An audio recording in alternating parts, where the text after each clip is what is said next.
తర్వాత కంపెనీలు మటుకు కర్ణాటక తెలంగాణ తీసుకెళ్ళిపోయింది.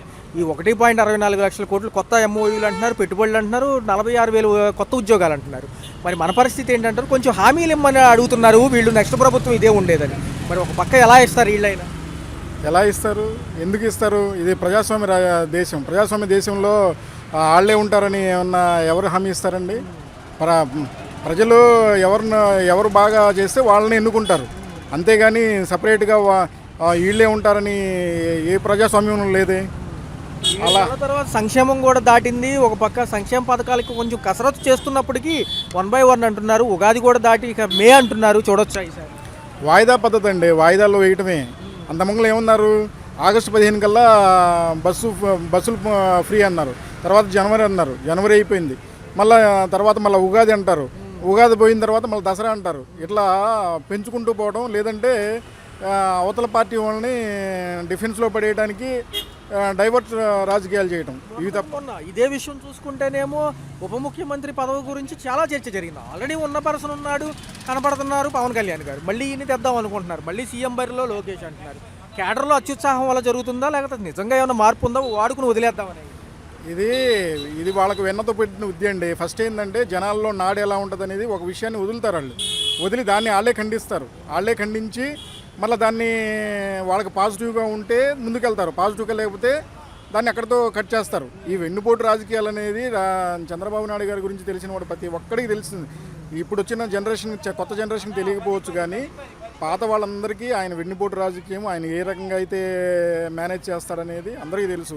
ఇప్పుడు ఏ అంశంలో చూసుకుంటే కేంద్రం మాకు సపోర్ట్ ఉందంటున్నారు, డబ్బులు వచ్చేసినాయి అంటారు. ఎమ్మటినే చూసుకుంటే అన్ని పనులు మొదలవుతున్నాయి అంటున్నారు. డిసెంబర్ నుంచి మొదలేసుకుంటే అమరావతి పనులు ఇంకా మొదలవలేదు. కేంద్రం వాళ్ళ గవర్నమెంట్లోనే ఉంది కదండి. ఈరోజు కేంద్రానికి వీళ్ళు సపోర్ట్ చేస్తేనే కేంద్రం నడుపుతుంది. మరి అలాంటప్పుడు వీళ్ళు ఎందుకు డిమాండ్ చేయలేకపోతున్నారు? వీళ్ళల్లో ఏం లుసుగులు ఉన్నాయి? వీళ్ళు ఎందుకు అంత భయపడుతున్నారు? ఏ కేసులకు భయపడుతున్నారు? మరి డిమాండ్ చేయొచ్చు కదా. మా రాష్ట్రం వెనుకబడిపోయిన రాష్ట్రము, మీరు స్పెషల్ స్టేటస్ ఇస్తామన్నారు, మరి అది ఇవ్వలేకపోతున్నారు, స్పెషల్ ప్యాకేజ్ ఇవ్వలేకపోతున్నారు. మా రాష్ట్రాన్ని మేము ఎలా అభివృద్ధి చేసుకోవాలని ఎందుకు డిమాండ్ చేయలేకపోతున్నారు? ఏదైనా వాళ్ళలో లోపాలు ఉంటేనే కదా వాళ్ళు డిమాండ్ చేయలేరు. వాళ్ళ లోపాలు కప్పిపుచ్చుకోవడానికి ప్రభుత్వంలో ఉన్నారు వాళ్ళు, అంతే. వాళ్ళు ఏమీ చేయరు. అర్థమైందా? ఈరోజు చూసుకుంటే షర్మిల గారేమో ఏదో సూపర్ 6 అమలు కాలేదని ధర్నా చౌక్లో ఉంటున్నారు.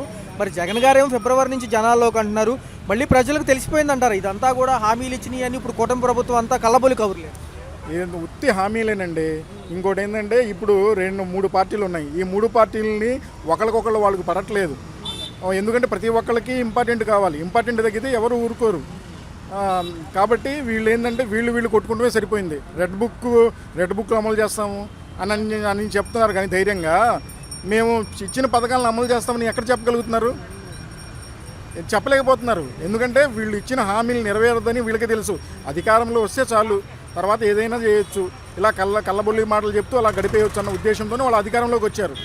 ఈరోజు జనాలందరికీ తెలిసిపోయింది ఇంత వ్యతిరేకత. 5 సంవత్సరాల తర్వాత వచ్చే వ్యతిరేకత 7 నెలల్లో వచ్చింది. ఏ పబ్లిక్నైనా అడగండి, ఈరోజు సంక్షేమం అనేది లేదు, మేము చాలా ఇబ్బంది పడుతున్నాము, ఒక మంచి నాయకుడిని మేము కోల్పోయాము, మేము మోసం చేసాము నాయకుడిని, మమ్మల్ని నాయకుడు మోసం చేయలేదని ప్రజలు కన్నీళ్లు పెట్టుకుని మాట్లాడుతున్నారు. అది భవిష్యత్తు కార్యాచరణ ఎలా ఉందంటారు సార్? వీళ్ళు చెప్పేవన్నీ నాటకాలన్నీ తెలిసిపోయిందంటారు. ప్రజలకు అన్నీ తెలిసిపోయిందండి. జగన్ గారు ఓడిపోయి గెలిచారు, అది వాస్తవం. ఎందుకంటే ఆయన గెలిచి చేసినప్పుడు పథకాల గురించి, దాని యొక్క వాల్యూ గురించి ఏం చెప్పాలి? బటన్ నొక్కారు అన్నారు. మరి అదే బటన్ వీళ్ళు నొక్కొచ్చుగా, ఎందుకు నొక్కలేకపోతున్నారు? బటన్ నొక్కడం అంటే అంత ఈజీ, ఒక పథకాన్ని అమలు చేయడం అంటే అంత ఈజీ పరిస్థితి. ఆ బటన్ ఇదంతా వాళ్ళు అధికారంలో రావడానికి ఇచ్చిన హామీలు, అధికారం కోసం చేసిందేనండి. ప్రజలకు చేయాలనేది ఏమీ లేదు. అప్పుడు కరోనాలో ఉన్నప్పుడు కూడా పథకాలు అమలైనాయి కదా సార్. ఇప్పుడు ఏంటి వీళ్ళకి ఇబ్బంది ఏంటి? మరి కేంద్రం కూడా నిధులు ఇచ్చినట్టే కదా, మరి వీళ్ళు చెప్తున్నారు కదా. అవునండి, ఇప్పుడు కష్టపడి చేయాలి, అభివృద్ధి చేయాలి, ప్రతి పేదవాడిని ఒక స్టేజ్కి తీసుకురావాలి, ప్రతి పిల్లవాడిని ఒక మంచి ఎడ్యుకేషన్ ఇవ్వాలని తాపత్రయపడింది జగన్ గారు. వీళ్ళెంతసేపటికి మేము ఇంగ్లీష్ మీడియం తీసేస్తాము, మాకు ఆ సిస్టమ్ వద్దు, ఈ సిస్టమ్ వద్దు, తెలుగు మీడియం కావాలి అని చెప్పి ప్రతిదీ వీళ్ళు దాన్ని మనం 10 సంవత్సరాలు ముందుకెళ్ళిన దాన్ని ఇంకో 10 సంవత్సరాలు వెనక్కి నెట్టేస్తున్నారు.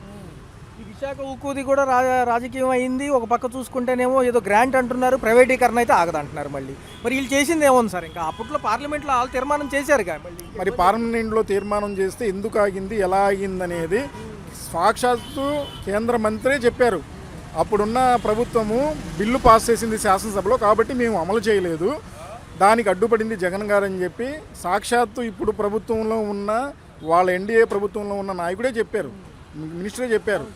మరి అప్పుడు జగన్ గారు ప్రైవేటీకరణకి అడ్డుపడకుండా ఉండి ఇప్పటికిప్పుడు ప్రైవేటీకరణ అయిపోయేది. మరి వీళ్ళుండి కూడా ప్రైవేటీకరణ జరుగుతుంది అంటే ఇప్పుడు స్పెషల్ అమౌంట్ ఎందుకు ఇచ్చారంటే ఇప్పుడు దీని గురించి బాగా చర్చ జరుగుతుంది, గొడవ జరుగుతుంది కాబట్టి దీన్ని కొంత డైవర్ట్ చేయడానికి కొంత అమౌంట్ ఇచ్చారు వాళ్ళు, అంతే తప్ప దాని ప్రైవేటీకరణ అయితే ఆపరు. వీళ్ళు ఎంతసేపటికి వాళ్ళ స్వప్రయోజనాలు కానీ రాష్ట్ర ప్రయోజనాలు కానీ రాష్ట్రంలో ఉన్న ప్రజల ప్రయోజనాలు కానీ రాష్ట్రముని బాగు చేయాలని కానీ ఏమీ లేదు, పదవుల కోసం కొట్టుకుంటాం తప్ప మేము అధికారం వచ్చింది ప్రజలకి మంచి చేయాలని కొట్టుకోమనండి. ఒకవేళ కేంద్రం కనుక జమిలీ ఎన్నికల వరకే వీళ్ళ సపోర్ట్ తీసుకుంటుందంటారు, 2027 కసరత్తు అంటున్నారు, ఒకవేళ కమిటీ ఆమోదిస్తే ఓకేనా వీళ్ళకి? ముందంజు ఎన్నికలే అంటున్నారు కాబట్టి ముందు ఎన్నికలు వస్తే ఏం జరుగుతుందో వీళ్ళకి తెలుసండి, ఎందుకంటే ఈరోజు ఎంత వ్యతిరేకత వచ్చిందో తెలుసు, నమ్మించి మోసం చేశారని ప్రతి ప్రజలకి తెలుసు. వీళ్ళకి ఎంతసేపటికి రాజధాని కట్టుకుంటాము అని చెప్పడం కానీ ఏంటంటే ఎంతసేపటికి మట్టి పనులు చేస్తారండి, మట్టి పనులు ఏదో కన్స్ట్రక్షన్ చేస్తారు, ఎందుకంటే దాంట్లో ఏమీ కనబడవు, ఎంత అమౌంట్లు దొబ్బేసినా కనబడదు. కాబట్టి వాళ్ళకి ఎంతసేపటికి వాళ్ళ అభివృద్ధి కోసం వాళ్ళు బాగుపడటానికి నెక్స్ట్ ఎలక్షన్కి ఫండింగ్ తెచ్చుకోవడానికి మాత్రమే, ఎందుకంటే ఆ టైంలో జనాలకు డబ్బులు ఇస్తే చాలు వాళ్ళే వేసేస్తారు అని చూసుకుంటే సార్ ఈ రాజధాని నిర్మాణానికి సంబంధించి ఇప్పుడు విశాఖపట్నంనే హైలైట్ చేస్తున్నారు. మరి గత ప్రభుత్వాలు 3 చోట్ల ఇదే చెప్పారు కదా, మేము కూడా అక్కడే చేస్తామన్నారు, మళ్ళీ ఇక్కడ నొప్పే ఉంది. ఇప్పుడు ఈ అమరావతి అవ్వడానికి 10 ఏళ్ళు పడుతుంది సింపుల్గా, విశాఖపట్నం గ్రీన్ హైడ్రోజన్ కారిడార్, ఇండస్ట్రియల్కి పెట్టుబడి, సాఫ్ట్వేర్ రంగానికి పెద్దపేట అంటున్నారు. గత ప్రభుత్వాలు అయ్యాక చెప్పి ఇంకా ఇబ్బంది ఏముంది వీళ్ళకి మళ్ళీ? అదేనండి, ఇప్పుడు రాష్ట్రము బాగలేదు, మన ఆర్థిక పరిస్థితి బాగలేదు, ఇప్పుడు నేను రాజధాని కట్టుకుంటూ వెళ్తే ఈ పిల్లల చదువులకి ఇబ్బంది అయిపోతుంది, సంక్షేమానికి ఇబ్బంది అవుతుందని జగన్ గారు క్లారిటీగా చెప్పారు. చెప్పిందని ఆయన ఏం చెప్పారో అదే అమలు చేస్తున్నారండి, అదే అమలు చేస్తూ వీళ్ళు వెళ్తూ జగన్ గారి మీద బురద వెళ్తున్నారు. ఈరోజు ప్రతి ప్రజలకు తెలుసు జగన్ గారు ఎంత మంచి చేశారు, ఎంత మంచి ముందుకెళ్ళారు అనేది. పోర్టుల గురించి తెలియని ఉందండి, పోర్టులు కనుక అవి అభివృద్ధి చేస్తే కొన్ని వేల కోట్లు నెల ఆదాయం వచ్చేది, జనాల మీద ట్యాక్స్ వేయాల్సిన అవసరం లేదు. పోర్టులు అభివృద్ధి చెందితే వేల కోట్లు వచ్చేది, దానివల్ల రాష్ట్రం బాగుపడేది. మనకు సోర్స్ ఏముంది, మనకు ఉన్న సోర్సు సముద్రం ఉంది, సముద్రం దగ్గర మనం డెవలప్ చేసుకుంటే ఆ సముద్రం వలన అక్కడ పోర్టుల వలన మనకు ఆదాయం వచ్చేది. మరి గుజరాత్ ఈరోజు డెవలప్ అయిందంటే ఇది ఎందుకు డెవలప్ అయింది? నెంబర్ ఆఫ్ పోర్టులు ఉండబట్టే, దానికి విపరీతమైన ఆదాయం రాబట్టే. ఇప్పుడు తెలంగాణకి అవకాశం లేదు, మనకుంది కాబట్టి దాన్ని మనం వాడుకుందామని ఆయన తాపత్రయపడ్డారు, దాన్ని కూడా నాశనం చేశారు.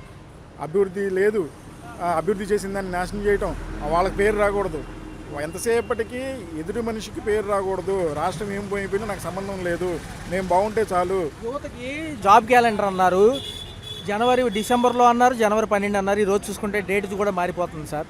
ఇస్తారా ఎవరా వీళ్ళు జాబ్ క్యాలెండర్? డిఎస్సి కూడా అలాగే పెండింగ్ వెళ్ళిపోతుంది సార్.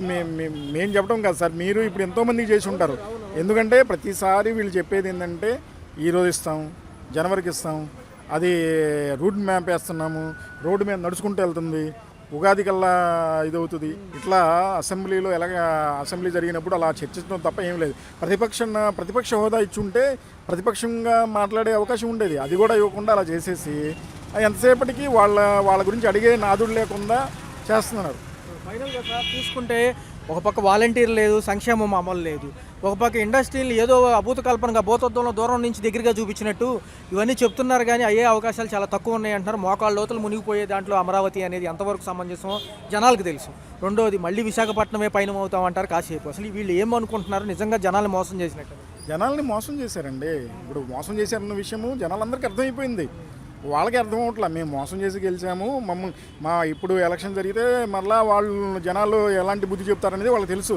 కానీ 5 సంవత్సరాలు వీళ్ళకి అధికారం ఇచ్చారు కాబట్టి 5 సంవత్సరాలు వీళ్ళు కంపల్సరీ ఉండాలి కాబట్టి ఇలాగే చేసుకుంటూ పోతారు. ఏదైనా గట్టిగా అడిగితే ఇప్పుడు మీరు నన్ను అడిగారు, నేను గట్టిగా ఏదైనా చెప్పాను అనుకోండి, నన్ను తీసుకెళ్ళి నువ్వు ప్రభుత్వానికి వ్యతిరేకంగా మాట్లాడుతున్నారని చెప్పి జైల్లో పెడతారు. అలా చాలామంది నోరులు నొక్కేస్తున్నారు తప్ప వీళ్ళు చేసేది ఏమీ లేదు.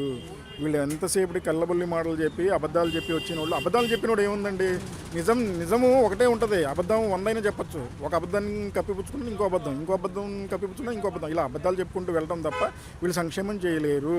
ఏంటి సార్ మరి ఆరోగ్యశ్రీ విషయానికి వస్తే ఆరోగ్య భరోసా బీమా ఏంటి అసలు ఇది ఎందుకు? ఎన్టీఆర్ ఆరోగ్యశ్రీ పెట్టుకున్నారు, ఓకే పేరు కామనే, చూద్దాము ఎవరు ప్రభుత్వాల్లో వాళ్ళు పేరించుకుంటారు.